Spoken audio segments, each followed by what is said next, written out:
درم تلفن کرد، مثل هر روز صدای دلنشینش روح و دلم را نوازش داد.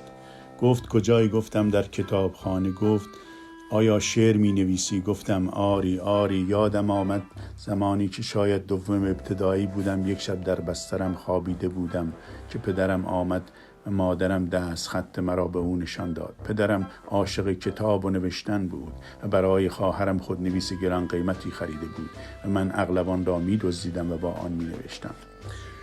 پدرم بعدها برای من هم خودنویس خرید، اما من خودنویس خواهرم را بسیار دوست می داشتم و آن خودنویس گم شد. اغلب خواب آن خودنویس را می دیدم. یک روز که داشتم باغچه را شخم می زدم، آن خودنویس را پیدا کردم. از باغچه فریاد زدم مادر مادر، خدا به من جایزه داده. گفت چه جایزه‌ای به تو داده؟ گفتم خودنویس خواهرم را پیدا کردم. گفت انشالله خدا به تو عقل هم جایزه بدهد.